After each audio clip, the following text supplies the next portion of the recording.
dan mengkhabarkan kepadaku li guruku Syekh Aminuddin Imam Jami Al-Ghamri adalah jadi nang 15 wali tadi diantaranya Sayyidi Muhammad bin Daud, Sayyidi Muhammad Al-Adil, Sayyidi Muhammad Abu Bakar Al-Khudaidi, Syekh Ali bin Al-Jamal, Syekh Abdul Qadir Dashtuti, dan mengkhabarkan kepada kuli guruku Syekh Aminuddin Imam Jami Al-Ghamri adalah sidin umpat juga berhaji beserta nang 15 wali, bahwa Sayyidi Abdul Qadir Dashtuti kada mau masuk ke Masjid Nabawi. Ini diantara 15 wali nang berhaji beserta Abul Abbas Al-Ghamri, bubuhan wali-walinya di kota Mesir. Adalah Sayyidi Abdul Qadir Ad-Dashtuti tadi kada mau masuk ke Masjid Nabawi itu. Hanya sidin maandak pipi di gagang pintu Babus Salam. Get situ aja. Ketika masuk para jamaah haji untuk berziarah, kada masuk sidin ke dalam Masjid Nabawi, kada hingkat masuk. Ingat beandak pipi aja di atabah gagang pintu Babus Salam itu. Sampai orang bulikan. Jadi mulai awal sidin kada hingkat aja kita nih, kada sanggup masuk ke dalam Masjid Nabawi ini karena manahan rasa malu. Entahlah kada ada bang sini bicaranya nih kita apa ngaranya menjelaskan aja barangkali jelas karena malah menahan rasa malu, karena asa kada sanggup beradab di muka Nabi macam apa caranya nih. Jadi ingat manhandak pipi di gagang pintu Babus Salam jauh, lain Babu Jibril kan. Babu Jibril ini di higa kubur, Babus Salam ini sebelah situ jauh berapa ratus meter lah, anggap 200-300 ada sama. Nah, sampai orang bulikan dan sidin adalah mustaqrik, yaitu tenggelam semacam pingsan. Maka tiada dibawa oleh orang. Sayyidi Abdul Qadir Dashtuti tadi dibawa oleh orang. Tiada sadar beliau sidin ini kecuali di perjalanan sekitar Bir Ali sudah sadarnya. Kenapa? Karena ijlal Hadratun Nabawiyah, mengagungkan akan hadirat Nabi. Kada macam kita celingok. Jadi tidak ada apa daripada ihtiram, daripada ta'zim, daripada ijlal, mengagungkan itu tidak ada. Maka banyak ziarah yang tidak diterima karena ziarah kosong daripada adab hati. Adab hati. Berkata Sayyid Syekh Abdullah Absya'rani dalam kitab Al-Uhud Al-Muhammadiyah, Al-Uhud diambil atas kami janji umum daripada Rasulullah SAW bahwa kita tidak pernah, jangan pernah, bahwa kita janjinya jangan pernah mengeluhkan akan sikap seorang pun daripada penduduk Madinah yang mulia. Jangan juga kita membuatnya takutan atau cemas, walaupun masalah hak bagi kita, misalnya masalah duit, kita tagih atau kita cemaskan atau mengeluhkan. Mengeluhkan ini umum, mengeluhkan di hati, mengeluh tentang sikap. Wah, sikap orang Madinah. Siapa saja orang yang ada di Madinah. Ayo pesan kita dipesannya juga oleh guru-guru kita. Mengeluh ngapa aja, baik orang baik keadaan. Oh banyak udah deh, jangan berpandir ya sidin. Di dalam hati maupun di mulut kita. Tukar banyak turun nih paling 5 rial ibaratnya. Nah atau kayak apa nih? Nya adab di kota Madinah, jangan mengeluhkan apa dan siapapun dari penduduk atau dari keadaan kota Madinah. Dan jangan juga membuat orang takut atau membuat orang cemas di kota Madinah. Walaupun memang bujur pun kita karasi misalnya, bujur memang pun kita nih kada usah. Kenapa? Karena memuliakan bagi baginda Rasulullah SAW. Kenapa demikian? Karena semua penduduk Madinah adalah tetangga Nabi. Dan janji ini telah dicidrai oleh banyak daripada pedagang dan jemaah haji. Karena seumpama mereka itu musafir supaya untung. Aku naik haji, aku ziarah supaya untung, dapat syafaat, dapat ini, dapat itu. Tetapi nyatanya bulik dengan rugi. Bukan malah pergi haji atau ziarah untuk mendapatkan keuntungan dunia akhirat, mendapatkan syafaat Nabi, malah rugi.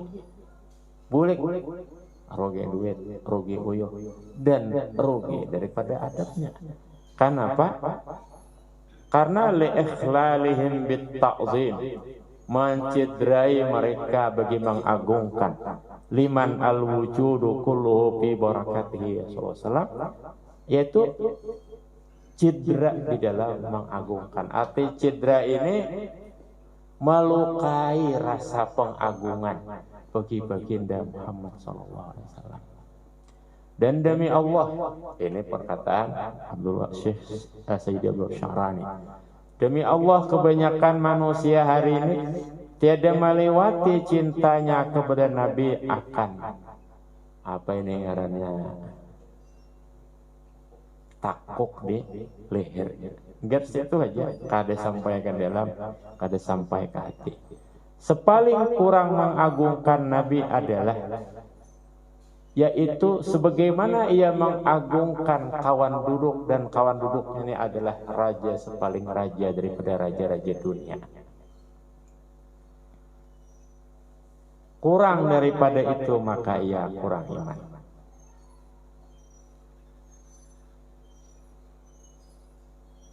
Dan demi Allah, ujar Sayyidi Abdullah Sya'rani, jikalau aku melihat Rasulullah SAW saat ini, pasti aku cemburu kepadanya dari melihatnya orang seumpama aku kepada Nabi. Cemburu ini terpantas. Dan aku tiada melihat dalam diriku ada kepantasan untuk bertemu Nabi SAW. Kita kehendakan bertemu. Orang mulia itu bukan kehendak bertemu, Pak. Kada pantas bertemu. Karena citra daripada adab. Dan bagaimana bagi seumpama kita layak melihat wajah yang telah melihat memandang Allah Ta'ala secara nyata. Bagaimana mungkin kita melihat sebuah wajah yang telah melihat Allah secara nyata dan duduk di hadapan Allah Subhanahu wa Ta'ala, sedangkan wajah kita berjeleburan dosa? Bagaimana mungkin kita bisa melihat? Dan aku mendengar Sayyidi Ali Al-Khawwas berkata, barang siapa menajamkan akan pandangan, maksudnya pikiran atau pemahaman, ia akan mendapati semua penduduk di Madinah, baik orang merdeka atau budak sahaya, halus atau ganal, anum atau tua, muda atau tua, semuanya adalah duduk di dalam rumahnya Rasulullah SAW. Dan bagaimana bisa menakuti seorang manusia akan seseorang yang duduk di dalam rumahnya Rasulullah SAW? Mulah gara-gara. Dan bagaimana ia bisa mengeluhkan seseorang yang duduk di rumahnya Rasulullah SAW kepada pemerintah? Bahkan aku melihat seorang yang mengeluhkan akan seorang syarif, seorang habib jar kita. Aku melihat orang yang mengeluhkan sikap seorang syarif, seorang habib. Ia membeli dari habib itu akan kurma, entah kurang sebijikah daripada timbangannya, entah diculasinya kah oleh syarif tadi, entah kada sesuai pembicaraan kah, sehingga ia berkata bagi syarif, bagi habib itu, engkau ini Rafidi, yaitu Syiah Rafidah, anjing, tiada bagimu agama. Demi umurku, kata-kata ini tiada jatuh bagi orang yang mencium akan baunya kecintaan kepada Rasulullah sallallahu alaihi wasallam. Karena para syarif semuanya adalah anak-anak Nabi. Apabila mereka membenci seorang dari sahabat ayah mereka, sahabat Nabi, atau mencelanya, maka tiada pantas ia menjadi hakim di antara sahabat Nabi atau di antara keluarga Nabi dan sahabat Nabi, kecuali datuk mereka sallallahu alaihi wasallam di akhirat. Adapun kita adalah budak bagi dua kelompok. Budak bagi keluarga Nabi, budak bagi sahabat Nabi. Bagaimana mungkin seorang budak berkata bagi tuannya, wahai anjing? Maka lazimilah adab, wahai saudaraku, beserta Rasulullah, anak-anaknya, maksudnya cucunya dan sahabat-sahabat beliau dan tetangga beliau. Dan jangan engkau nampakkan akan perbantahan maupun fanatisme kepada anak-anak Nabi atau zuriat Nabi karena sahabat Nabi, atau sebaliknya. Jangan fanatik kepada sahabat menyakiti zuriat Nabi. Jangan fanatik kepada ahlul bait menyakiti sahabat Nabi. Karena seumpama itu bukan urusan kau. Intaha kalam Syekh. Jadi kita jangan umpat pada ranah pertentangan antara ahlul bait dengan sebagian sahabat maupun sebaliknya. Kita pokoknya kita hormati semuanya sahabat Nabi, Abu Hurairah, Aisyah radhiyallahu anha, Amr bin As, atau siapa aja, Muawiyah, sahabat Nabi juga kita hormati. Ahlul bait Nabi kita juga. Maka di antara hal yang penting di sini adalah jangan pernah nasihat bagi ulun pribadi dan kita semua. Jangan pernah mengeluhkan sikap seorang syarif, seorang sayyid, seorang habib kepada kita. Bagaimana mungkin kita bisa melapangkan dada daripada kaum muslimin, sementara kita tidak bisa melapangkan dada daripada seorang sayyid, seorang syarif? Hendak kenapa kayaknya itu biarkan aja. Kalau nyakanya sanggup ketinggalan sama sekali. Maksudnya bertinggalan sama sekali ini, ya pahamilah apa caranya. Maka ketika bermuamalah dengan asyraf, dengan sadah, dengan sayyid dan sebagainya, engkau harus, maksudnya kita harus melapangkan dada. Karena anak-anak Rasulullah SAW adalah Rasulullah SAW, ternisbah kepada Rasulullah SAW. Fa inna syurafa kullahum auladuhu sallallahu alaihi wasallam. Ini hanya disingkat-singkat, kalau dijelaskannya sangat panjang. Jadi beradab dengan tetangga Nabi, tidak pernah mengeluhkan apa dan siapapun daripada orang atau keadaan di kota Madinah. Itu syarat daripada ijlal atau ta'zim, mengagungkan bagi Nabi sallallahu alaihi wasallam. Tidak juga yaitu mengeluhkan salah satu sahabat Nabi. Tidak juga mengeluhkan salah satu daripada zuriat Nabi sallallahu alaihi wasallam. Ibaratnya yang kita keluhkan itu kada sebanding dengan apa yang seandainya baginda Nabi keluhkan daripada kita. Bagaimana menjelaskannya ya sulit, karena dipercepat.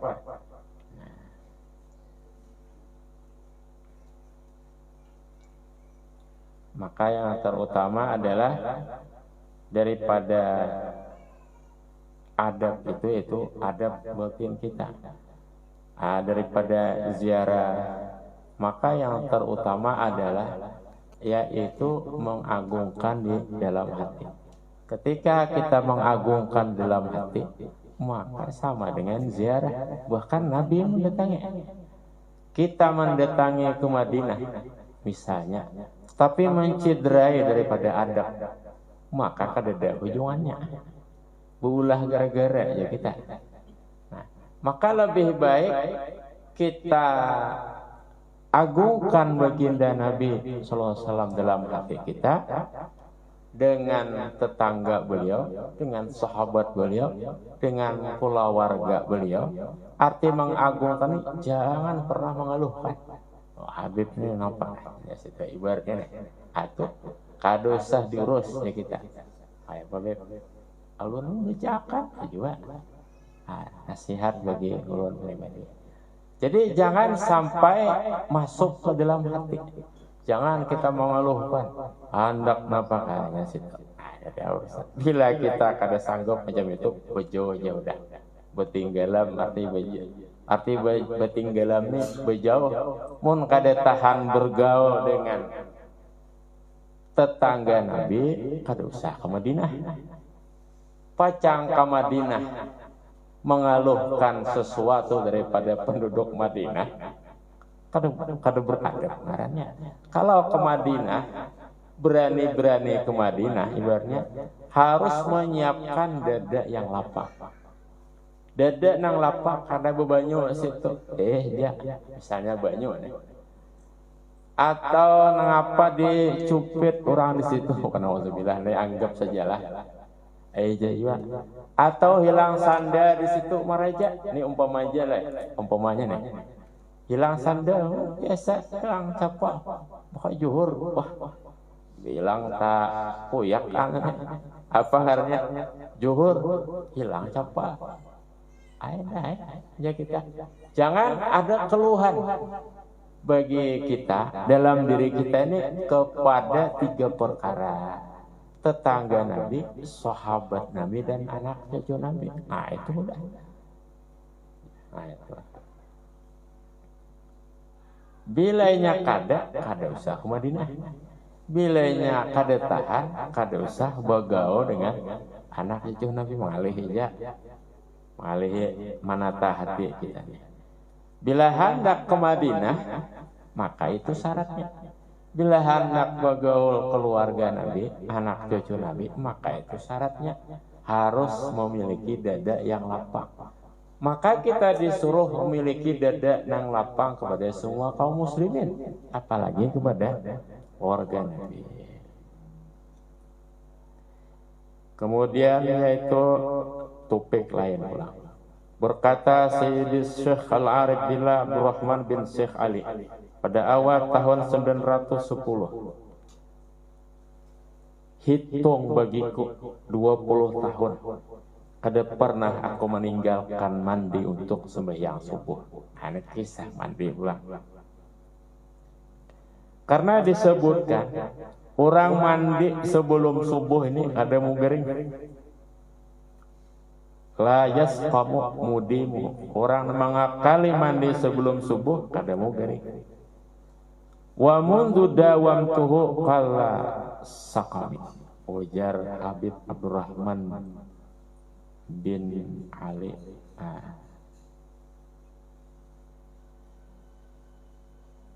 bin Abu Bakar Sakran rasanya nih lah, yaitu sejak aku mengakali mandi sebelum subuh atau untuk sembahyang subuh jarang aku garing. Nah, dan adalah di antara adat Al-Faqih Muhammad bin Ali Sohibu Aidid mandi beserta sembahyang subuh, artinya hendak sembahyang subuh tiap hari, sehingga suatu ketika adalah beliau sakit yang panjang pada musim dingin. Kada sidin meninggalkan mandi sebelum subuh tadi kecuali jarang. Artinya amun mandi kawah aja sebelum subuh kada mati.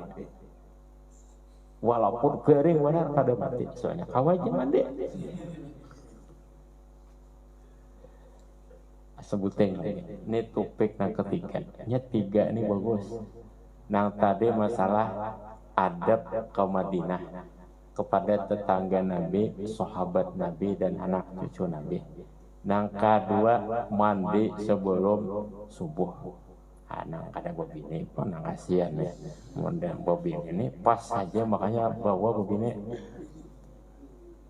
Kamu kada bobine, kada pakai ilmu nih. Harus ilmu ini dipakai.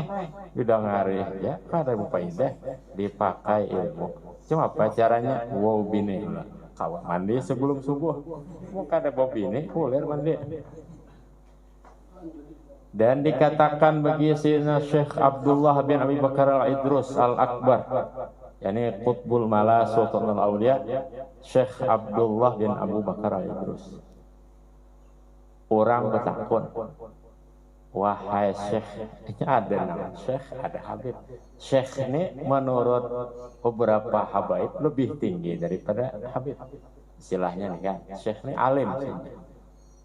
Wahai Syekh Abdullah Idrus, nang apa murid-murid piane awor bertaaluk dengan dunia aja, kada ada keramatnya. Kita nih kan nih judul karamat nih belah. Wahai Habib Abdullah Idrus ini Qutbul Malak, wali kutub sedunia. Murid piane awor nang bercari berdagang, kada nang asapnya, kada nang bakaramatnya. Kenapa? Kalah lihat murid-murid kurang nih, bakaramat hebat-hebat. Nah, judul nih tentang karamat yang ketiga ini. Maka ujar Syekh Abdullah Al-Idrus. Di sini Syekh apa kalimatnya? Jadi sampai saya juga Syekh Abdullah ini Al-Idrus Al-Akbar nih. Orang arif na sempurna itu adalah orang yang menggenggam atas murid-muridnya, menggenggam daripada kasyafnya, daripada karamatnya, jangan ditakwakan kepada murid-muridnya. Nah itu orang arif yang sempurna.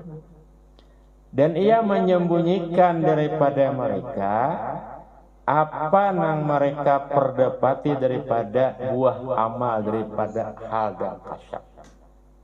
Kenapa disembunyikan daripada murid? Jadi murid-murid ini bercari, berdagang. Kada nang baka kasapan, kada nang baka karamatan. Beda dengan murid-murid orang, bekaramat ini, kasap ini.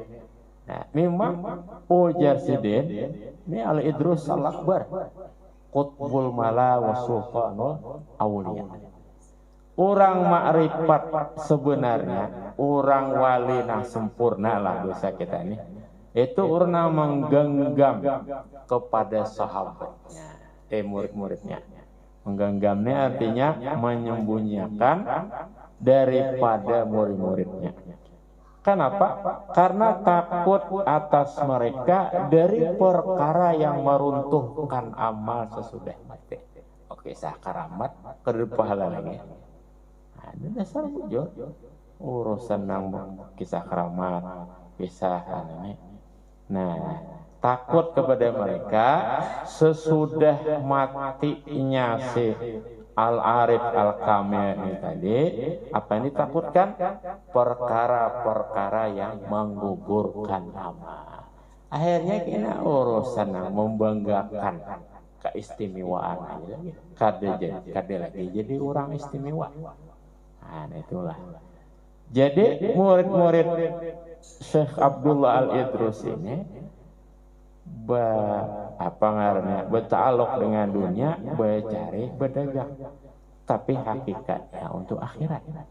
Daripada begawi akhirat, hakikatnya untuk dunia. Wallahu a'lam.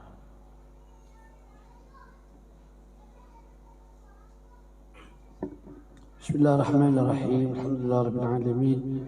اللهم صل وسلم على سيدنا محمد في الأولين والآخرين. اللهم صل وسلم على سيدنا محمد في النبيين والمرسلين. اللهم صل وسلم على سيدنا محمد في كل وقت وحين. اللهم صل وسلم على سيدنا محمد في المعنى العداء إلى يوم الدين. وعلينا ما أهم فيهم برحمتك أرحم الراحمين حتى ترث الأرض ومن عليها وأنت خير وارثين. اللهم انفعنا بما علمتنا وعلمنا ما ينفعنا وزدنا علما. اللهم اجعل جمعنا هذا جمعا مغفورا وتفرقنا من بعد تفرقا معصوما. نسألك خير علمنا وخير أعمالنا وخير النجاة وخير حياتنا وخير ممات وخير الثواب. اللهم حقق إيماننا وارفع درجاتنا وتقبل في هذا المجلس. ربنا لا تزغ قلوبنا بعد إذ هديتنا وهب لنا من لدنك رحمة إنك أنت الوهاب. ربنا آتنا في الدنيا حسنة وفي الآخرة حسنة وقنا عذاب النار. وصلى الله مولانا نبينا محمد وعلى آله وأجمعين والحمد لله رب العالمين. تقبل الله منكم.